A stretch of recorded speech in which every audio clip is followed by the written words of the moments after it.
Bonjour à tous et bienvenue dans cette vidéo ici Hiroshi Crypto. Et dans cette vidéo, nous allons parler de la crypto-monnaie, de ce qui s'est passé ces derniers jours, notamment avec le pump du Bitcoin. Nous allons parler essentiellement du pump de Luna Classic. Donc mettez un maximum de pouces bleus, abonnez-vous, commentez, regardez ma dernière vidéo où j'explique un petit peu la stratégie que j'ai mis en place sur, entre guillemets, un hack sur Gala, sur la blockchain BSC. Donc, ça peut être intéressant de comprendre un petit peu pourquoi j'ai pris position, etc. Donc, n'hésitez pas à la regarder à la fin de cette vidéo.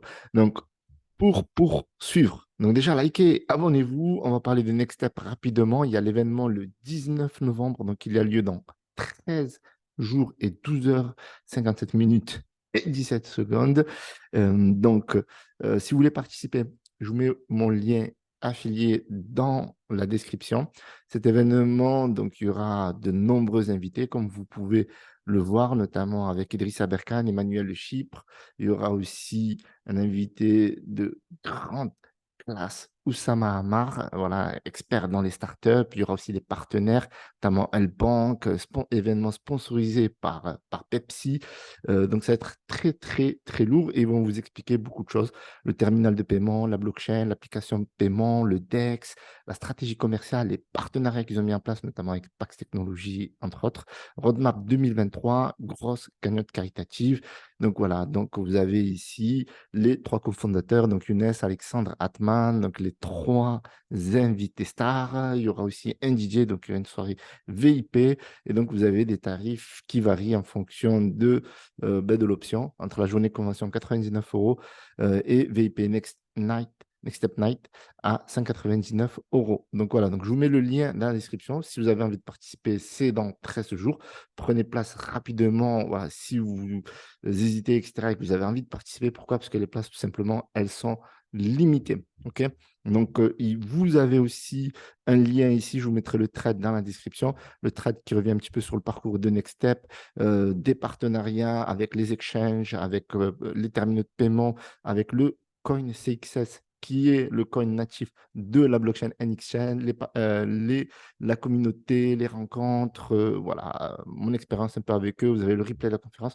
Donc, je vous mettrai le lien affilié pour participer à l'événement et je vous mets le trade pour comprendre un peu plus tout ce qui s'est passé si vous ne connaissez pas le projet. Alors, on va poursuivre en checkant un petit peu ce que j'ai tweeté, voilà, la classique, la revue Twitter, on va appeler ça. Donc, BNB Chain aujourd'hui, c'est un record. Donc, c'est un record déjà, alors, pas de croissance, mais par rapport à janvier et janvier de cette année, le 1er janvier et la fin de l'année, enfin le 31 octobre. Donc, il y a une analyse qui a été faite par Coin98. Donc, on va juste revenir là-dessus brièvement parce que c'est quelque chose que j'ai informé dans mon canal Telegram. Et voilà, je vous invite à me rejoindre sur le canal Telegram et à vous abonner sur Twitter. Donc, voilà. Vous voyez que des fois, les informations, elles se croisent très bien entre le Telegram et le Twitter, parce que le Twitter, j'ai juste annoncé que BNB Chain, voilà, comptabilisait 210 933 400 adresses, d'accord? Et que, donc forcément, c'est la première blockchain en termes de smart contract avec le plus grand nombre de wallets. Derrière, on a Ethereum, puis après, on a Polygon, donc on a le classe 1, on a le top 3. Bien entendu, la première blockchain sans, bien entendu, développer de smart contract, c'est Bitcoin. Et c'est là où il y a le plus de wallets. Ça, c'est tout à fait logique. Donc, à noter qu'il y a quand même quelques éléments complémentaires à découvrir sur mon canal Telegram, notamment qu'on a une blockchain qui s'appelle Optimism, qui est un layer 2 de Ethereum, qui a une croissance folle. En un an, ils ont pris 1009%. On a notamment Phantom, c'est très bien aussi. On a Flow, franchement, c'est énorme. Et surtout NIR. Et après, ce que je vous invite à faire, ça c'est un petit tips, à croiser avec le potentiel sur le token, parce que sur le coin. Il y a certains coins qui n'ont pas explosé alors que la communauté se développe de plus en plus sur ces différentes blockchains. Donc voilà, donc tableau analysé sur mon canal Telegram. Donc je vous lancer juste la news sur Twitter. Et donc je disais, donc forcément, vu que BNB Chain, c'est la blockchain des shitcoins, donc on voit que les shitcoins ont de l'avenir. Donc, je dis dans mon canal Telegram, par exemple, qu'on parle plus de shitcoin, etc., tous les jours, «Eh, tu pas vu ça, le chien, machin? Eh, tu pas vu ça, c'est coupe du monde, machin, arnaque». Enfin bref, c'est bon, mes shitcoin avec arnaque. Enfin voilà, donc il y a voilà, quelques informations. Donc, ouais, on a parlé pas mal de galas. Donc, j'avais expliqué hier, alors si vous avez suivi, donc il y a 12 heures, une grosse zone de support. Donc, hier, voilà, j'ai fait la vidéo complète. Mais voilà, aujourd'hui, j'ai expliqué qu'il y avait une zone de support qui a été explosée. Une zone de support enfin, qui a été explosée de 4 à 4 centimes, autour des 4 centimes. On avait dit sky is the limit. Donc maintenant, ça a corrigé un petit peu, entre guillemets. On peut le checker rapidement. Mais voilà, donc ça a été explosé. On est monté jusqu'à presque 4 centimes 4. Et donc ça, c'est juste énorme, voilà, parce que je l'avais annoncé. Et ça s'est réalisé. Bon, je ne suis pas un magicien, mais voilà, donc techniquement, quand on suit le projet, bah, c'était quelque part évident, d'accord? On va juste regarder rapidement. Donc, on a Gala qui a, hop, on va revenir. Vous voyez, c'est monté autour des 4. Alors ça, c'était avant, pardon. Donc ici, on est monté à 4, 3,75, quelque chose comme ça. Donc vous le voyez ici, presque 4, enfin 4 centimes 4. Et maintenant, ça a corrigé, donc forcément, gros pump, donc logique, correction qui suit. Et donc là, c'est en train de repartir, bien entendu. Dior. Alors, on va juste remettre le Lunce parce qu'on va en avoir besoin pour analyser un petit peu ce qui s'est passé. Donc voilà pour Twitter, donc n'hésitez pas à me suivre sur Twitter, je balance pas mal de tweets, donc n'hésitez pas. Alors là, je tweetais un bitcoin à 25K et on pourrait limite se préparer pour les Bahamas. Alors pourquoi je dis ça? Tout simplement parce qu'à partir de 25K, on repart sur une phase de pull run. Et bien entendu, si ça se maintient, et ça, voilà, les altcoins suivent et donc du coup, on va pouvoir respirer et bien encaisser. Voilà. Donc du coup, n'hésitez pas à me rejoindre sur Twitter et Telegram. Les liens sont dans la description. Donc aujourd'hui, plus 1%. Donc, Bitcoin a plus de 21 000. Donc, on a eu beaucoup plus dans la journée, bien entendu. Voilà, donc il y a des corrections, donc c'est tout à fait normal. On a une capitalisation du Bitcoin autour des 400 milliards. Ça, c'est très bien. On est au-dessus des 1000 milliards. Donc, quand on est au-dessus des 1000 milliards, franchement, c'est un palier très, très symbolique et les investisseurs regardent cela énormément. Et donc, on respire, franchement, parce qu'avant, c'est pas possible. Des journées qui n'arrêtent pas de baisser. On a eu des fois pendant plus d'une semaine sur un token qui n'arrêtait pas de baisser. Donc, c'est plutôt frustrant qu'on a un investisseur. On aime bien le vert, même si là, il semble que ça corrige un petit peu. C'est normal, grosse journée. Donc, forcément, on a eu le XRP qui a touché les 50 centimes. On a le Dogecoin qui reprend un run. Et on a le Shiba Inu qu'on va parler dans une prochaine vidéo qui est à 12,59, voilà, plus 0,58. Mais il se peut que dans les jours et semaines à venir, le Shiba Inu explose. Donc, Dior, faites vos propres recherches. Alors, regarde juste le Bitcoin. Donc, vous voyez, ça, vous vous souvenez, j'avais fait un petit sondage, je vous avais dit, est-ce que le Bitcoin, il va casser les 20 000 par le bas? Donc, moi, j'étais d'avis que les Bulls. Donc, une bonne partie avait dit quand même qu'il allait, parce que c'était évident, c'était red flag techniquement. Vous voyez, à chaque fois, on arrive là, hop, hop, ça redescend, hop, et ça remonte. Et puis voilà, qui s'y attendait franchement? On avait tous peur que ça descende, et puis après, ça casse des supports vers le haut. Donc ça, c'est vraiment magnifique. Franchement, c'est vraiment magnifique ce qui se passe, et ça donne clairement un peu de vert sur le marché, voire beaucoup de vert. Donc là, je ne suis pas sur les cryptos, toutes les cryptos. Mais voilà, vous voyez qu'on a Appcoin qui a pris 9%. Alors Mask, ça c'est Mask Network, ça c'est un peu lié à Dogecoin, donc il a pris 6,56%. On a le réveil de Solana qui a touché, il me semble, les 39 $. Donc gros réveil de Solana. Vous voyez que Solana, c'est un géant endormi. Quand ça pump, on n'a pas le temps. Vous voyez, on est passé de 33 $ à 38,55 $. Donc, vous voyez que le marché est plutôt bullish. La tendance est vraiment haussière. Donc, voilà, bien entendu, n'investissez toujours que l'argent que vous êtes prêt à perdre. Euh, tout ce que je vous dis dans cette vidéo ne sont pas des conseils financiers. C'est juste voilà, des informations plutôt intéressantes. On va dire ça. Donc, on reviendra sur le Shiba Inu prochainement. Donc, on a eu un gros pump. Et il y a beaucoup de personnes qui se sont posé la question, en fait. Alors, c'est pas la première fois qu'on a ce genre de pump sur l'UNC, si vous suivez. Si vous suivez très bien, on a à chaque fois une zone, vous voyez, surtout ces derniers jours. Donc là, par exemple, on avait touché les 3,27 €. Vous voyez ici, on les a retouchés quasiment ici. Voilà. enfin, on les a ici. Tac, tac, tac. Donc ça, c'était hier, 4 novembre. Et là, on les a retouchés ici, mais on les a, voilà, plusieurs fois. On est sur cette zone. Maintenant, c'est devenu en quelque sorte une zone de résistance ici, cette zone ici. Voilà, donc cette zone-là est devenue en quelque sorte une zone, de résistance, les fameux 3,027 et c'est bizarre parce qu'à chaque fois que bam, on touche, on se fait dégager. Poum, on touche, on se dégage. On approche, on se fait dégager. On touche, on se fait dégager. Donc, pourrait parler de manipulation. Vous voyez qu'on est très bullish là sur un W en plus en daily, donc c'est magnifique. Donc le potentiel est énorme, bien entendu, Dior, toujours pareil. Voilà, donc vous voyez qu'à chaque fois, on la touche et on se fait dégager. Donc, il y a quelque chose qui se trame. Alors, certains ont parlé ils ont interprété, donc interprétation tuteur, donc ça, c'est la première hypothèse, le fameux Robin Hood. Donc, vous voyez ici, on a la petite plume, Robin des Bois, et on a bah, comment ça s'appelle, poignée de main, donc, genre comme si on a signé le contrat, et le train avance, et surtout, ne ratez pas le train, quelque chose comme ça. Donc, il y a beaucoup de personnes qui ont interprété ça comme voilà, un deal avec Robin Hood, voilà. Donc c'est la destination, donc là, il prend ça comme la gare, donc oui, en effet, c'est une emoji gare. Donc voilà, beaucoup de personnes qui ont, beaucoup de personnes qui ont une soul food, what about Interpol, alors qu'il y a pas de notice rouge. Alors faites vos propres recherches, mais il n'y a pas de notice rouge sur Interpol, c'est que du blabla. Si vous allez sur le site officiel, d'ailleurs, j'avais mis un tweet, si vous le recherchez sur Hiroshi, vous allez voir que si vous allez sur la notice rouge de Interpol, il n'y a pas de coin. Donc, il y a beaucoup de fake news, donc faites attention, c'est normal. Depuis le crash de Luna, il y a beaucoup de personnes qui ont perdu de l'argent. Alors, beaucoup de personnes veulent que ce projet ne réussisse pas, donc à chaque fois, ils reviennent avec des fake news, des fake news.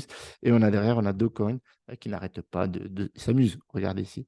Euh, Piu Piu, est-ce que vous avez l'impression que c'est un gars qui se sent menacé ou recherché par la police ou Interpol ou quoi que ce soit? Franchement, un général, un mec qui est recherché, il la met en veille, on n'entend plus parler, il fait le mort. Bah oui, parce qu'il a gagné des millions, il a gagné des milliards, tout ce que vous voulez. Donc, qu'est-ce qui va venir sur Twitter? Et à un moment donné, il a dit que voilà, bizarrement, ces dernières semaines ont été les plus créatives périodes de sa vie. Donc, vous voyez, ça veut dire que le mec, il est en train de bosser sur les projets, etc. Donc, à voir. Moi, je ne le défends pas. Voilà, juste, je donne mon point. Et puis, il ne suit pas plus d'un million d'abonnés. Enfin, bref. Donc, moi, sincèrement, je ne pense pas le côté Robin Hood. Donc, peut-être que voilà, il se dit: «Je vais faire ce petit tweet, ça va être interprété comme ça», mais je pense pas. Donc moi, je pense que la raison, elle est ailleurs. D'accord, je sais qu'il y a beaucoup de personnes qui spéculent sur Robinhood, mais franchement, on l'a vu avec le Shiba Inu, ça n'a pas tellement de pump que ça. Donc c'est vrai que ça aide quand il y a un pump massif global sur tous les exchanges, mais une annonce sur Robinhood, ça va faire 10, ça va derrière.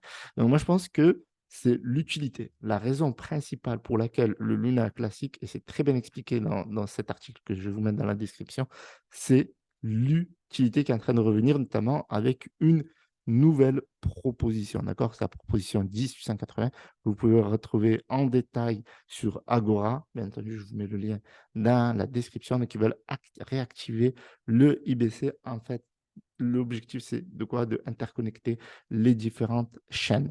Et vous avez la proposition qui est en train de passer, en fait. Donc, là, 99,96% de oui. OK, et vous avez les principaux validateurs qui l'ont validé. Allnodes, Orion Money, LuneCDAO, KuCoin, voilà, Torchain, etc. Donc, vous voyez la puissance de vote. Donc, là, on attend juste le quorum, comme ça sera écrit ici passé, donc, enfin, entre guillemets. Voilà, donc, mais normalement, voilà, ça a été mis en place. Donc, ça va pouvoir faire fonctionner beaucoup d'outils sur la blockchain, beaucoup d'interconnexions. Et voilà, donc là, on vous donne plus de détails. Le rallye inattendu du jeton pourrait être attribué à la proposition de gouvernance 888 en cours. Il s'agit de dégeler et de mettre à jour le client IBC, Tendermint. C'est bien entendu avec la blockchain Cosmos, Tendermint 71, qui fait référence au Cosmos Hub.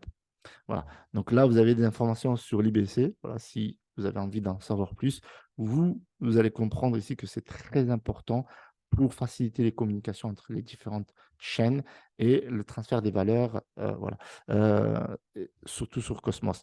Sachant que Terra, Luna a été construit sous les outils de Cosmos, bien entendu, qui est une blockchain. Voilà, il faut creuser dessus parce que c'est énorme Cosmos. On va regarder ça, Cosmos. Ici, vous avez Cosmos, c'est le token. Est-ce que normalement, je devrais l'avoir ici. C'est le fameux Atom. Et le Atom qui n'arrête pas de pump, de pump. Pourquoi? Parce qu'ils vont donner de plus en plus d'utilité je dis au token, mais voilà, c'est le coin, vous m'avez compris. Donc, token étant un abus de langage. Donc, vous voyez que ici, c'est très, très bullish. Et vous voyez qu'on est en 4 heures. Hein, parce que je sais que des fois, je me fais critiquer. Yoshi, moi, trop sharp en 15 minutes. Ouais. Mais en daily, c'est plutôt bullish. Ouais. Magnifique W qui a annoncé la montée. Hop, et voilà. Donc, correction et impulsion. Donc, ça, c'est magnifique. Donc, vous voyez que Atom, il y a des mises à jour, plus d'utilité du token, enfin du coin. Donc, c'est très, très lourd. Donc, faites vos recherches. Il y a encore un énorme potentiel autour de Atom, bien entendu. Du coup, vous avez proposition. OK. Donc, la proposition, vous l'avez ici. Donc, je vous ai expliqué que voilà, bah, c'est quasiment sûr qu'elle va passer. Je vais vous épargner les détails techniques. On parle de Tendermint, Wedge Interconnect, Columbus 5 and the Cosmos Hub 4. Donc, en fait, l'objectif, ça va être de donner plus d'utilité à la blockchain et de faire en sorte que les projets reviennent et de faciliter les communications entre les différentes blockchains. Donc, voilà. Donc, il y a d'autres propositions. Donc, ça a été déjà passé. Rumeur de cotation légale de Luna Classic est alimentée par des rapports selon lesquels le projet serait listé sur Coinbase. Donc, il y a aussi ça, nos rumeurs. Bon, moi, personnellement, j'y crois pas trop au niveau des listings, parce que là, en plus, on vous donne la date, etc. Par contre, le fait que l'utilité revienne sur la blockchain en réactivant eh ben, tout simplement l'IBC qui avait été gelé et expiré. Et donc, du coup, ça va permettre d'avoir le retour à l'utilité sur la blockchain. Donc, c'est ça, en fait. C'est technique, c'est très technique. Donc, je vous mets tous les liens pour lire ça tranquillement, calmement. Voilà, je vous ai passé l'information et c'est la raison pour laquelle on a eu techniquement ce groupe 1. Parce que, bon, le listing sur Co- Coinbase, sur Hollywood, bah, ça fait un moment donné qu'ils n'arrêtent pas d'en parler et je trouve que ça, c'est pas très constructif. Alors que l'utilité sur la blockchain, c'est beaucoup plus constructif. D'accord? Donc voilà. Donc là, on est rejeté à chaque fois autour des 3,27 €. C'est bizarre parce qu'à chaque fois avant, quand on touchait, et c'était une zone de support. Vous voyez? Chaque fois qu'on touchait la zone des 3,27 €, d'ailleurs, à un moment donné, j'avais pris un trade à 3,27 €. Donc heureusement, j'ai pu ressortir parce qu'à chaque fois, le marché nous offre la possibilité de retoucher. Bon, je n'ai pas gagné grand-chose sur ces swing trades. Par contre, à chaque fois avant, c'était une zone de support. Donc, c'est une zone très, très, très importante, les 3,27 €. Le jour où on va la casser, on pourra aller chercher les 3,03 €, etc., etc. Donc voilà, on va faire un point sur le burn rapidement. OK. Donc le burn, ben, pas grand-chose au final. On est à 15 sur 5 ans, donc on est très, très loin d'atteindre l'objectif. Ce serait plutôt autour des 25 ans, donc c'est ou 30 ans même. On burn environ 552 millions par jour. Ça reste énorme. C'est loin de nos attentes, c'est loin de nos objectifs. Mais en période de bear market, bah, il faut faire avec. On a eu un petit peu de volume, il me semble, avec le pump, et cetera. Donc forcément, il y a du volume. Vous voyez qu'on a fait 607 millions, donc c'est plutôt magnifique. Donc je crois que ça fait 2 jours où on a un peu de volume, alors que, vous voyez, on était autour des 444 millions, donc ça, c'était hier. Donc aujourd'hui, on serait autour des 607 millions. OK, et donc avant, vous voyez que c'était plutôt l'edge, 200 millions, 200 millions. Qu'est-ce que vous voulez qu'on burn avec ça? Donc certes, Binance burn, maintenant ils vont burn une fois par mois et pas une fois chaque semaine. Donc c'est un peu dommage parce qu'on a de la publicité en moins. Mais néanmoins, voilà, ils burn et c'est ce qui compte. 26 milliards de tokens ont été burn. Mmh, c'est déjà ça. Heu, donc le burn continue. Donc ce serait bien d'avoir 1 à 2 milliards. Donc ça serait peut-être un bon objectif à l'avenir. Mais vu que là, le volume revient, donc je pense qu'on pourrait l'atteindre. Voilà. pourrait atteindre d'abord on peut revenir aux 700 millions et puis après atteindre le fameux milliard déjà symbolique de burn par jour, ce serait vraiment très, très énorme, mais surtout l'utilité. Parce que c'est vrai que pendant plusieurs mois, c'était le burn, le burn, le burn et dans les jours à venir, je pense qu'on va parler plus d'utilité. Donc là, au niveau du rapport des burns, on est toujours Binance, 13,7 milliards, on-chain, presque 8 milliards, donc voilà, après derrière ça brûle plus trop. On a l'UNCDAO, quelques validateurs, quelques utilisateurs qui brûlent. On a les validateurs qui brûlent, mais bon, ça reste assez léger. On a toujours le Lunce Blaze, donc les gens ils veulent gagner la NFT. La carotte, elle marche, hein. La carotte, vous voyez, Lunce Blaze. On a beaucoup moins de burn lot, mais on en a quand même. Vous voyez, burn lot, on a un petit 30 000 ici. On a du Lunce Blaze, beaucoup. Beaucoup de gens veulent le NFT, donc le NFT. Donc la carotte marche plutôt bien en ce moment. Les gens, ils veulent des NFT. C'est ouf. Donc on a All Nodes Burn, ils ont burn quoi, 28 millions. Donc voilà, les validateurs bossent, ça avance. Et à voir, est-ce qu'il va y avoir ces listings? La proposition, elle devrait passer et à voir ce que ça va donner au niveau de la blockchain, l'utilité. Je vous remercie d'avoir visionné cette vidéo. Mettez un petit pouce bleu, abonnez-vous, commentez cette vidéo, dites-nous ce que vous pensez de ce pump notamment. Est-ce que vous avez une autre vision? Est-ce que vous avez une autre suggestion ou remarque? N'hésitez pas à le partager dans les commentaires. C'était Hiroshi.